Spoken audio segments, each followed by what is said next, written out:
Senmen, Washing the Face by Eihei Dogen, from Shobogenzo, the Treasury of the True Dharma Eye.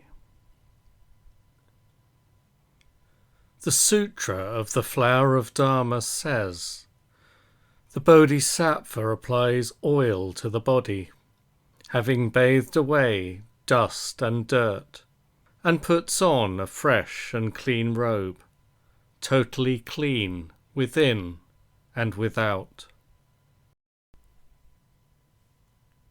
This is the Dharma that the Tathagata, in the order of the Flower of Dharma, preaches to practitioners of the four peaceful and joyful practices. It is not on the level of preaching in other orders, and it cannot be equalled by other sutras. So, to bathe the body-mind, to apply fragrant oil, and to get rid of dust and dirt, are Buddha Dharma of the highest priority. To put on a fresh and clean robe is a method of purification. When we bathe away dust and dirt and apply fragrant oil to the body, inside and outside will be totally clean.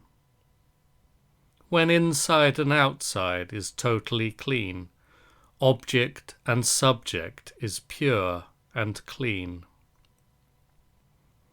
Nevertheless, stupid people who neither hear the Buddha Dharma nor enter into the Buddha's truth say, bathing merely washes the body's skin, but inside the body there are the 5 viscera and 6 entrails. Without bathing each of these, we cannot be pure and clean, so we need not necessarily bathe the body's surface. People who speak like this have never known or heard the Buddha Dharma, have never met a true teacher, and have never met a child or grandchild of the Buddhist patriarchs. Now, throwing away such words of people of wrong views, we should learn in practice the right Dharma of the Buddhist patriarchs. The limits of all Dharmas have never been determined, and the inside and outside of the elements are impossible to grasp. Even so, when a bodhisattva in the ultimate body is just about to sit upon a bodhi seat and realize the truth, the bodhisattva first washes the kashaya and then bathes the body-mind. This is the dignified behavior of the Buddhas of the 10 directions in the 3 times. Bodhisattvas in the ultimate body are different from other beings in all matters. Their virtue, wisdom, and adornment of the body-mind are all supremely venerable and supremely high. The same may be true of their methods of bathing and washing. Moreover, people's bodies and minds and the limits thereof differ according to time. It is said that during one sitting the 3,000 worlds are all sat away, and although during that time this is so, it is beyond the supposition of self or others. It is a virtue of the Buddha Dharma.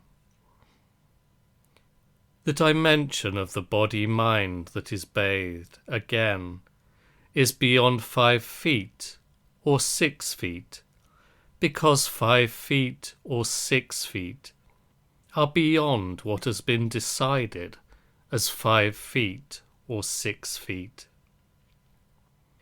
The place where it exists also is beyond limited and unlimited areas such as this world, the external world, the whole world, and the infinite universe. Because this concrete place is where something ineffable exists. Explain it as fine, or explain it as coarse.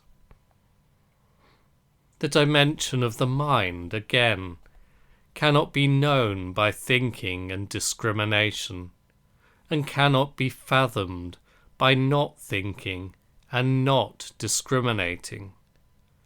Because the dimension of the body-mind is like this, the dimension of bathing is also like this. To grasp this dimension and to practice and experience it is that which the Buddhas and the patriarchs guard and desire. We should not see our conception of ourselves as foremost, and we should not see our conception of ourselves as real. Thus, when we bathe and wash like this, we perfectly realize the dimension of the body and the dimension of mind, and we make them pure and clean. Whether the body-mind is the 4 elements, the 5 aggregates, or the immortal essence, in bathing it can be totally pure and clean. This is not to say that we should see ourselves as pure and clean after we have brought water and washed. How could water be originally pure, or be originally impure? Even if it is originally pure, or originally impure, the fact is simply that, when we maintain and rely on the practice and experience of the Buddhist patriarchs, Buddha methods such as using water to wash and bathing in water are transmitted. When we practice and experience on this basis, we transcend purity, pass through impurity, and get free of non-purity and non-impurity. Thus, the practice of washing and bathing, even though we have not become dirty, and of washing and bathing, even though we are already wholly pure and clean, is maintained and relied upon only in the Buddhist patriarch's truth. It is beyond the knowledge of non-Buddhists. If it were as stupid people say, even if we ground the 5 viscera and 6 entrails to a dust as fine as air, and used all the water of the great ocean to wash them, unless we washed also inside each particle of dust, how could they be pure and clean? Without washing the inside of emptiness, how can we realize cleanness within and without? Stupid fellows can never know the method of bathing emptiness. We utilize emptiness to bathe emptiness, and utilize emptiness to bathe the body and mind. Those who believe in bathing as the Dharma are maintaining and relying upon the practice and experience of the Buddhist patriarchs. That is to say, in the right Dharma, authentically transmitted by rightful successors, Buddha to Buddha and patriarch to patriarch, when we practice bathing, the body-mind within and without, the 5 viscera and 6 entrails, the duality of object and subject, and the inside, the outside, and the middle of the Dharma world and space are instantly pure and clean. When we use incense or flowers for purification, the past, the present, and the future causes and circumstances and practice are instantly pure and clean.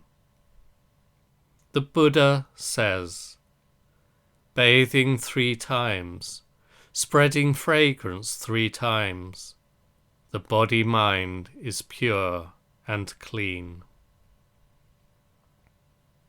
Thus, the method of purifying the body and purifying the mind is, inevitably, to bathe once, and to spread fragrance once, and to do likewise again and again, bathing 3 times, spreading fragrance 3 times, then to bow to Buddhas, to read sutras, to sit in zazen, and to practice walking. After walking, when we are ready once more to sit erect in zazen, it is said that we must always wash the feet. Even though the feet are not dirty or defiled, the method of the Buddhist patriarchs is like this.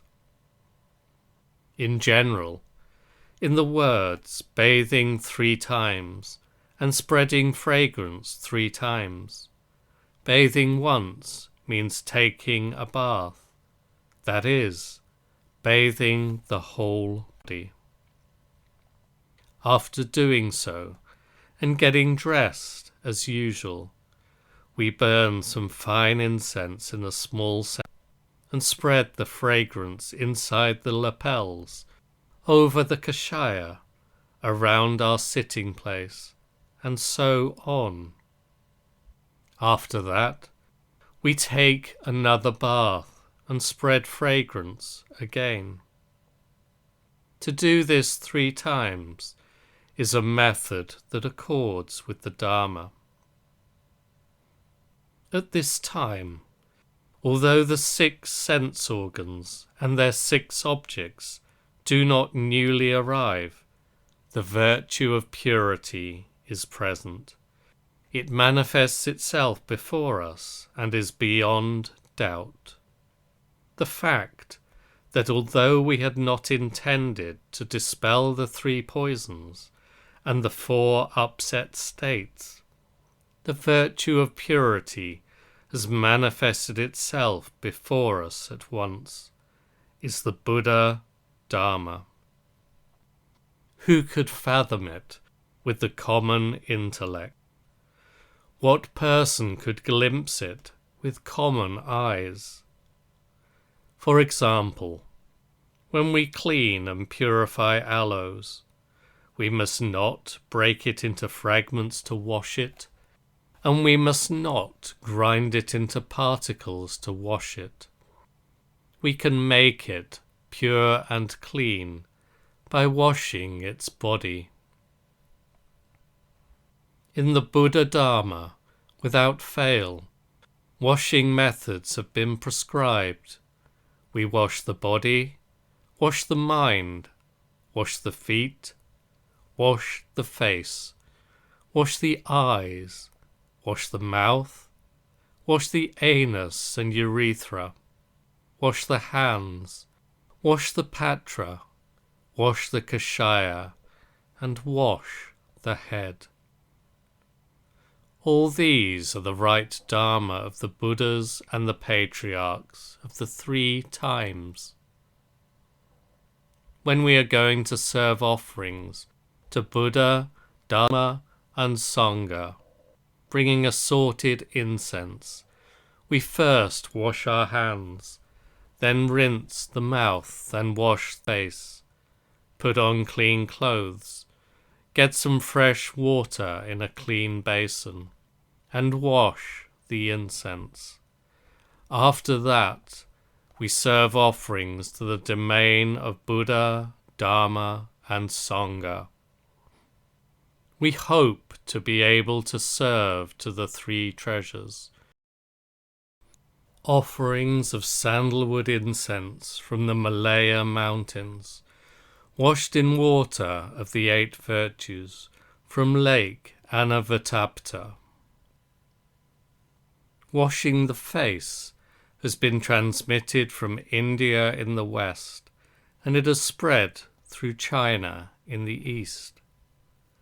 Though the method is clarified in various collections of the precepts, that which is transmitted and retained by the Buddhist patriarchs may be still more authentic and traditional. Not only has it been practiced by Buddhas and by patriarchs for hundreds of years, it is spread throughout kotis of 1,000 myriad kalpas of the past and future. Not only is it to get rid of grime and grease, it is the lifeblood of the Buddhist patriarchs.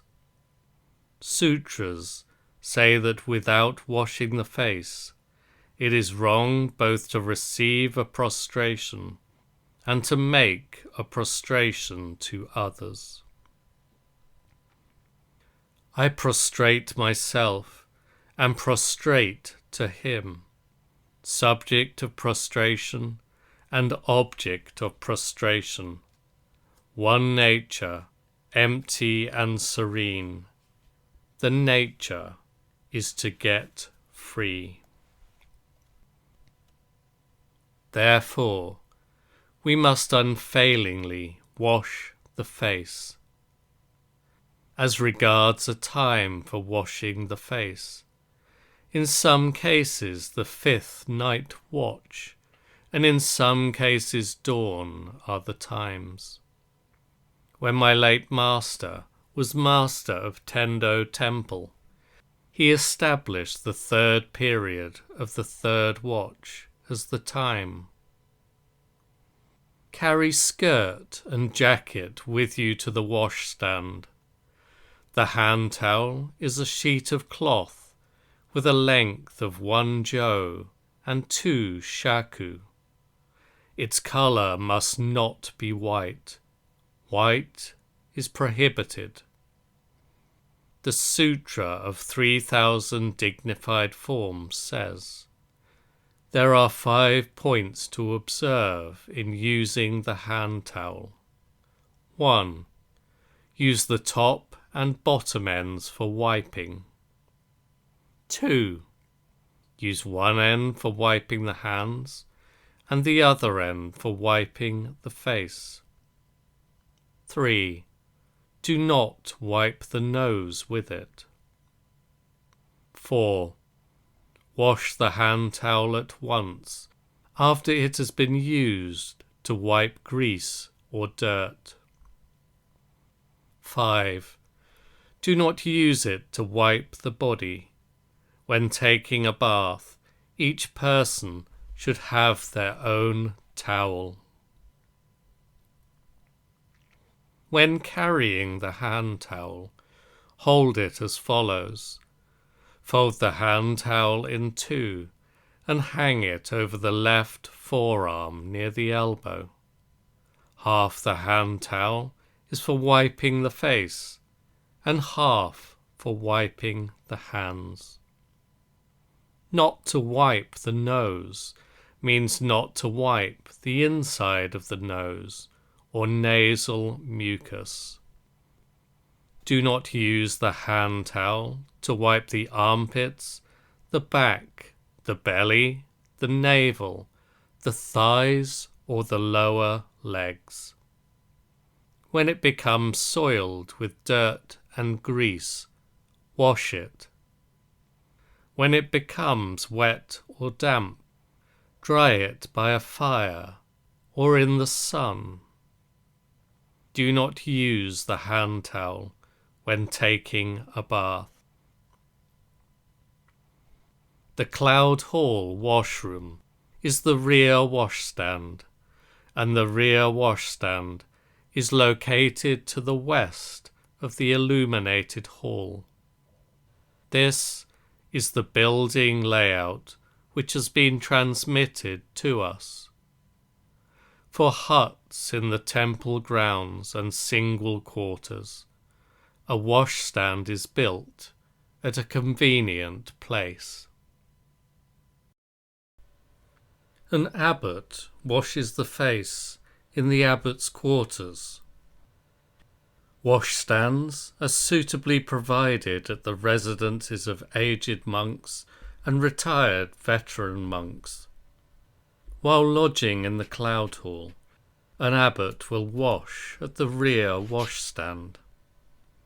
When you arrive at the washstand, hang the centre of the hand towel around the back of your neck and pull the two ends forward over the left and right shoulders. Then, with left and right hands, bring the left and right ends of the hand towel under the left and right armpit and around to the back. Cross the two hands over behind your back, then bring the left end across to your right and the right end across to your left, and tie them together in front of your chest. Thus, the collar of the jacket is covered by the hand towel, and the sleeves are tucked up above the elbows by the hand towel. Below the elbows, the forearms and hands are exposed. For example, it is like having the sleeves tucked up by a tasuki sash. After that, if in the rear washstand, take a wash bowl to the cauldron and get a bowlful of hot water. Then come back and place it on the washstand. If somewhere else, put hot water from a hot water tub into the wash bowl. Next, use the willow twig.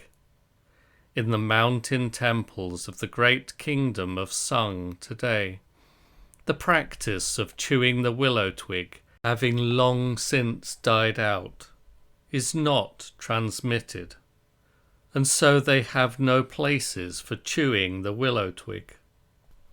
But today, at Eiheiji Temple on Kichijo-san Mountain, we have a place for chewing the willow twig.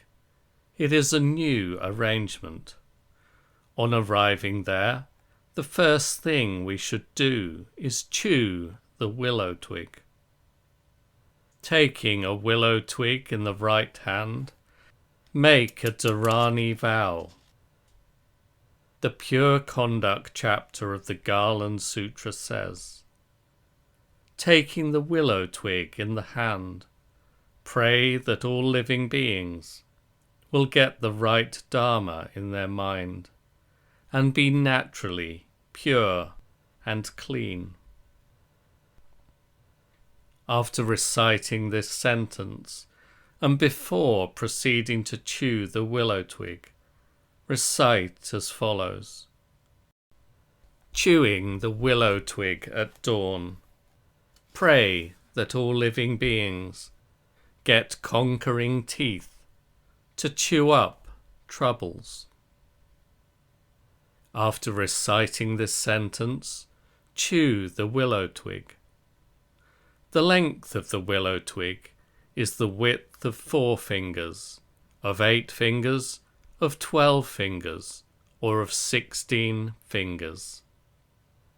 Precepts for the Great Sangha, Article 34, says, use a twig for the teeth of suitable size, 16 fingers at the longest, and 4 fingers at the shortest. Remember, the twig should not be made shorter than 4 fingers, and longer than 16 fingers is not a suitable size. Thickness is the thickness of the little finger. At the same time, there is nothing to prevent the twig being thinner. The shape is the shape of the little finger. One end is thick, the other end is thin. The thicker end is chewed into fine fibers. The Sutra of 3,000 Dignified Forms says, the chewed end must not exceed 3 bu. Chew the twig thoroughly, and then rub and wash the front of the teeth and the back of the teeth as if polishing them. Rub and polish and wash and rinse again and again. Thoroughly polish and wash the base of the teeth above the gums. Carefully scrape clean the gaps between the teeth and wash them clean. If the mouth is rinsed out repeatedly, the teeth will be rinsed clean. Next, scrape the tongue.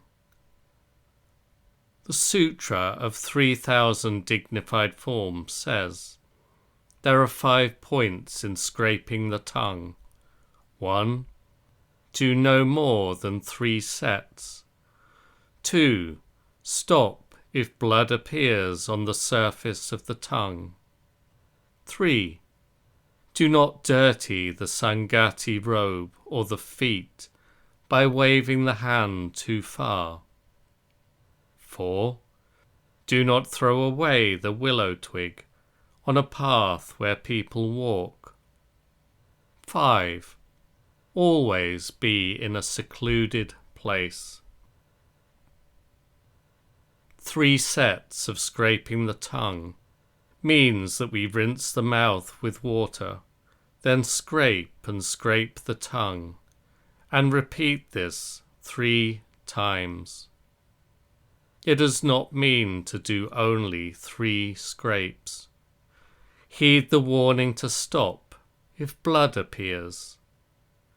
Concerning the need to scrape the tongue thoroughly, the Sutra of 3,000 Dignified Forms says, cleansing the mouth means chewing the willow twig, rinsing out the mouth, and scraping the tongue.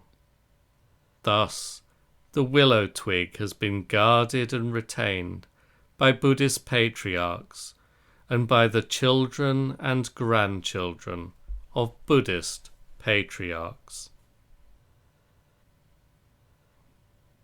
The Buddha was living at Venuvana Park in Rajagriha, together with 1,250 bhikshus.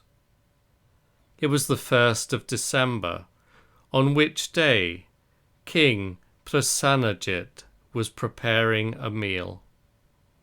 Bright and early in the morning, with his own hand he offered the Buddha a willow twig.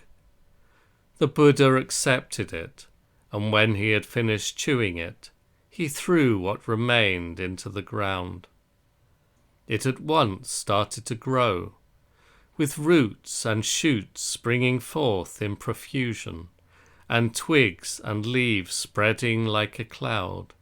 It rose to a height of 500 yohanas.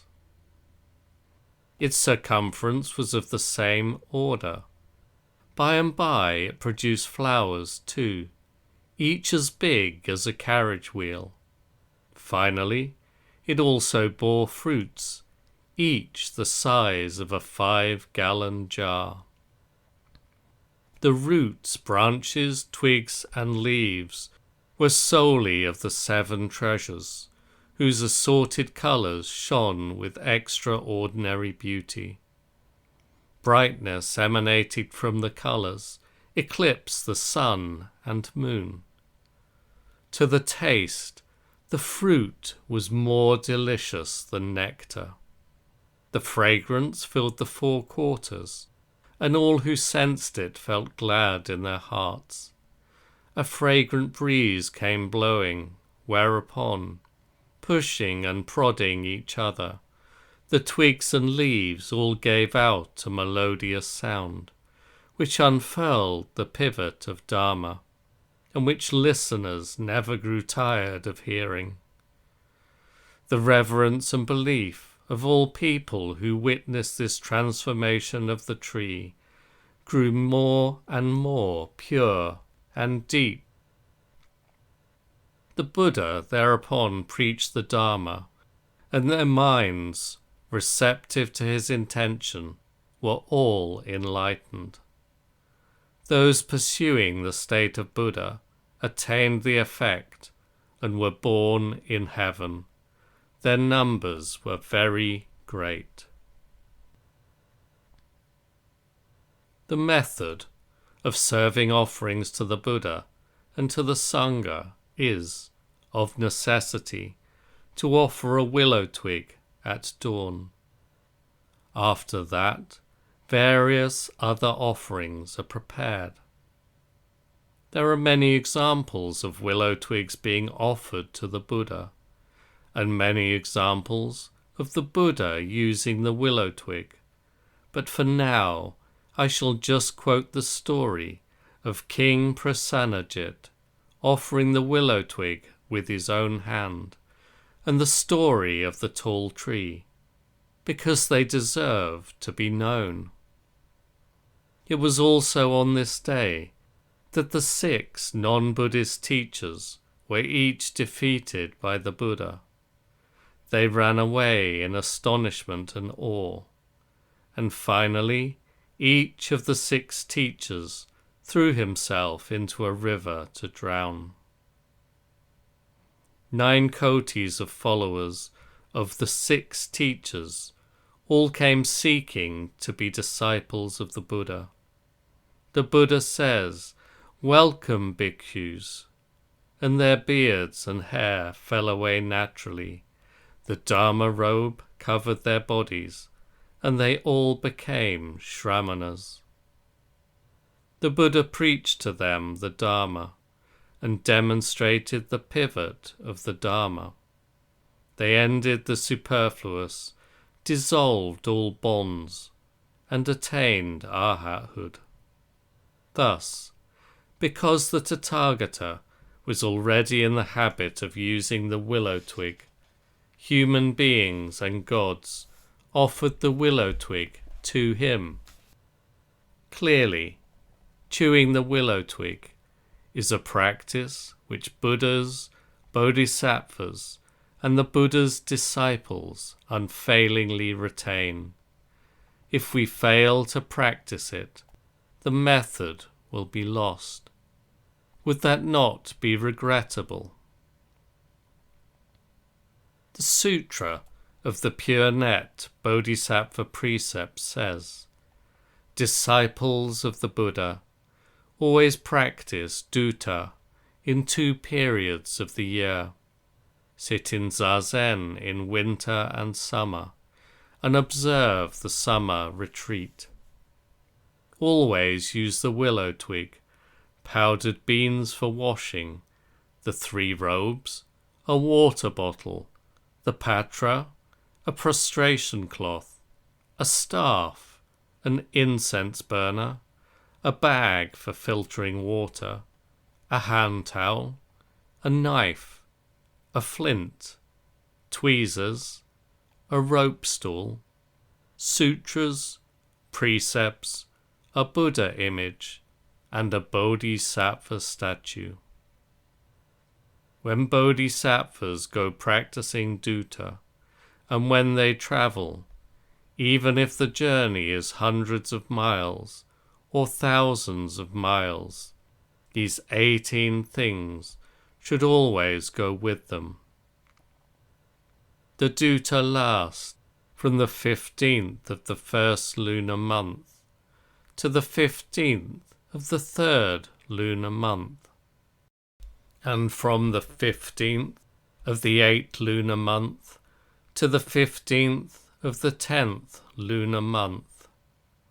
During these 2 periods, the 18 articles should always be with you.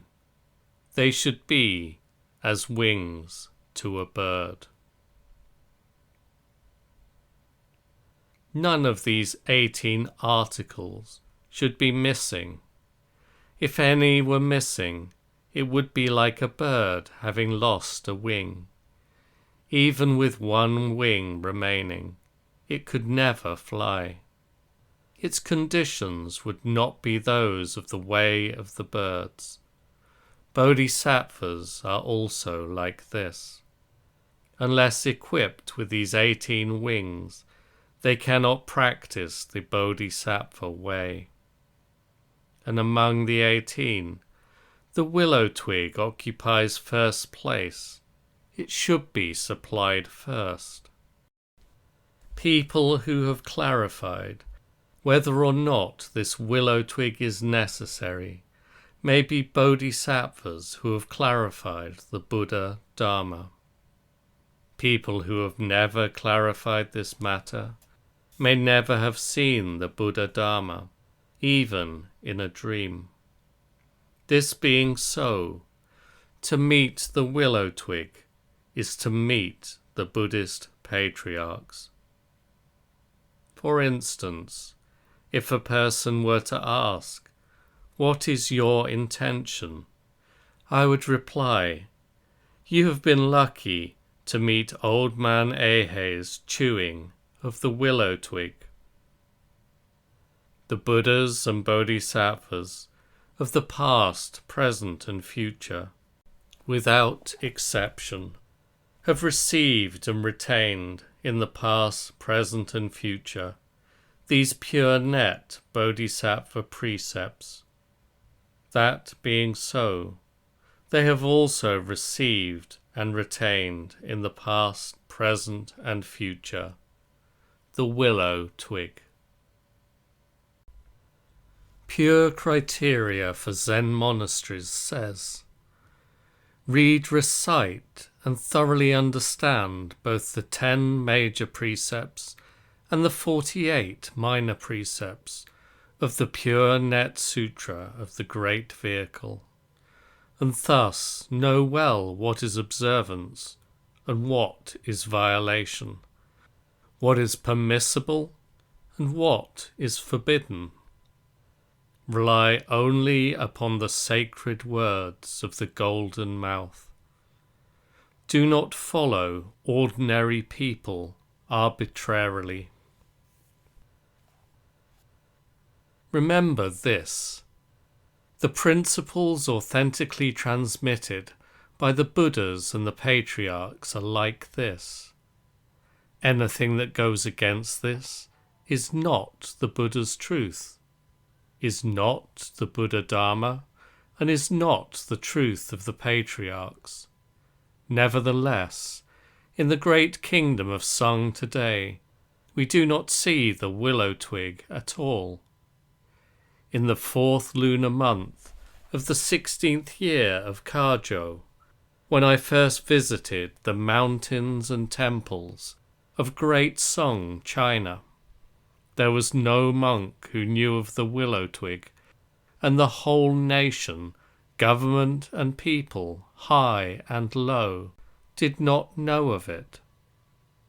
Because monks were completely ignorant of it, if I asked about the method of using the willow twig, they would grow pale and lose composure.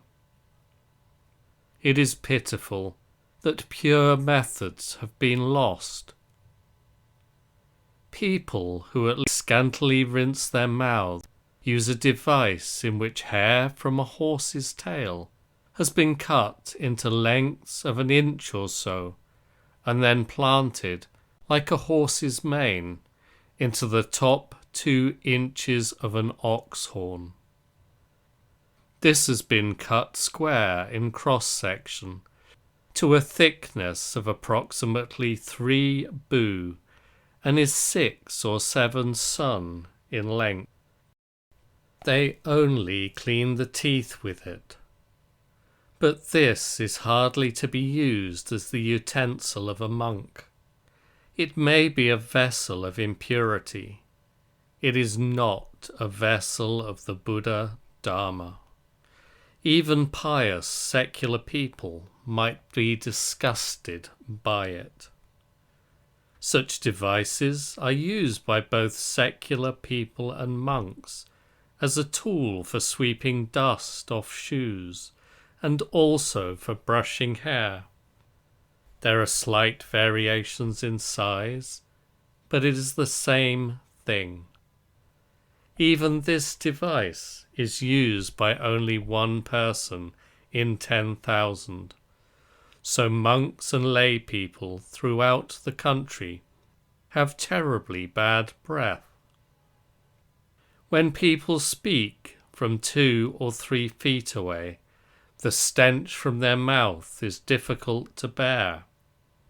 Even those famed as venerable patriarchs who possess the truth, and those titled as guiding teachers of human beings and gods, do not know even of the existence of the practices of rinsing the mouth, scraping the tongue, and chewing the willow twig. Judging from this situation, we cannot guess in how many ways the great truth of the Buddhist patriarchs may now visibly be degenerating. Even if, not begrudging our present dewdrop life to the thousands of miles of blue waves, we traverse the mountains and rivers of foreign lands, intending to search for the truth, the unfortunate situation described above will give us cause for sadness. How many pure methods have been lost already? It is regrettable. It is very regrettable. Through the whole of Japan, by contrast, both monks and lay people experience the willow twig. This may be to experience the Buddha's brightness. At the same time, our chewing of the willow twig does not accord with the proper method, and the method of scraping the tongue has not been transmitted to us, so it may be that we are slipshod. Even so, those who know the necessity of using the willow twig, in contrast to the Chinese who do not know of the willow twig, have naturally come to know a method of the excellent ones. In the methods of the mountain hermits too, they use the willow twig. Remember, it is in all cases an implement beyond dust, and a tool of purification. The Sutra of 3,000 Dignified Forms says, in using the willow twig, there are 5 points. 1. It should be cut to the proper scale. 2. It should be split according to the proper method. 3. The chewed end must not exceed 3 bu. 4. For odd teeth, it should be centered and chewed 3 times. 5. The sap should be used to bathe the eyes. Our present custom of cupping in the right hand and bathing the eyes with the water used in chewing the willow twig and rinsing the mouth is originally just the teaching of the Sutra of 3,000 Dignified Forms. Nowadays in Japan, it has become a long-standing household tradition. The practice of scraping the tongue was imported by Master Eisai. When you've finished using the willow twig, before throwing it away, split the twig into 2, tearing it with both hands from the chewed end. Place the sharp edge of the twig crossways on the tongue surface, and then scrape. That is to say, scoop water into the mouth with the right hand, and rinse the mouth, then scrape the tongue. Repeatedly rinse the mouth and scrape the tongue, scraping and scraping with the edge of the split willow twig, as if aiming to draw blood. while rinsing the mouth, secretly recite the following sentence. The Garland Sutra says, washing out the mouth and cleaning the teeth, pray that all living beings proceed to the gate of pure Dharma and realize ultimate liberation. Repeatedly rinsing the mouth, use the flesh of the first, second, or third fingers of the right hand to cleanse inside and outside the lips, under the tongue, and to the roof of the mouth, leaving them as if thoroughly licked. Shortly after eating oily food, use honey locusts. As soon as you have finished with the willow twig, throw it away in an unobtrusive place.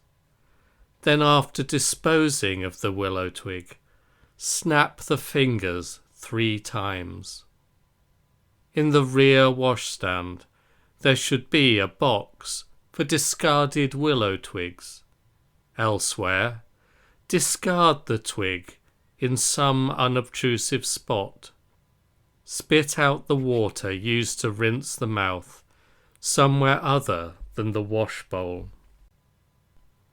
Next, wash the face itself. Scooping hot water from the wash bowl with both hands, wash all over, starting with the forehead, then the eyebrows, the eyes, the nostrils, the inside of the ears, the cheekbones, and the cheeks. First, douse them thoroughly with hot water, and after that, scrub and wash them. Do not let tears, spit, or nasal mucus fall into the hot water in the wash bowl. While washing like this, do not use up the hot water immoderately, spilling or splashing it from the wash bowl so that it runs out too soon. Wash until free of dirt and rid of grease. Wash inside the ears, for they are not usually able to contact water. Wash inside the eyes, for they cannot be cleansed through contact with sand. Sometimes we wash as far as the hairline or the scalp. This is dignified behavior itself.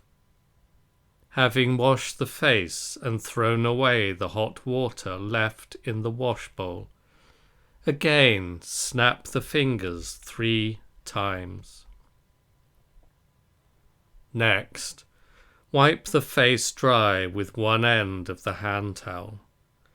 After that, take off the hand towel again, then fold it into 2 and hang it over the left forearm. In the washroom behind the cloud hall, there are face towels for common use. A long bolt of cloth is provided, and there are charcoal braziers. Monks have no worries about lack of a towel for wiping the face. We may wipe the head and face with that common towel, or we may use our own hand towel. Each is the proper method. While washing the face, do not make a noise by clanking the dipper loudly against the wash bowl, and do not get the surrounding area wet by making a mess with the hot and cold water. Secretly reflect that although we were born after the 500 years, and although we live on a remote island, the good we have accumulated in the past has not decayed. We should wholeheartedly rejoice that receiving the authentic transmission of the dignified behavior of eternal Buddhas, we can enjoy untainted practice and experience. On the way back to the cloud hall, the footsteps should be light and quiet. The cottages of aged monks of long accumulated virtue should always have a washstand. Not washing the face goes against the Dharma. There are methods for the use of facial medications at wash time. In some, chewing the willow twig and washing the face are the right Dharma of eternal Buddhas, and people who are devoted to practicing the truth with the will to the truth should practice and experience them. To use cold water when hot water is not available is an ancient custom, a time-honored method. If it is totally impossible to obtain hot water or cold water, then early in the morning we wipe the face thoroughly and apply fragrant herbs, powdered incense, or the like, after which we may bow to the Buddha, recite sutras, burn incense, and sit in zazen. Before we have washed the face, to perform any of the various practices is impolite. Preached to the assembly at Kanondori, Kosho Horinji Temple, on the 23rd day of the 10th lunar month, in the first year of No. In India and China, kings, princes, ministers and officials, lay people and monks, men and women of the government, and the public, farmers and common folk, all wash the face.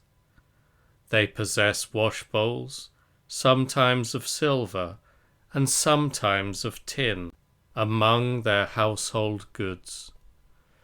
They perform the service of washing the face every morning at religious shrines and spirit houses. They also offer the service of washing the face at the stupas of Buddhist patriarchs.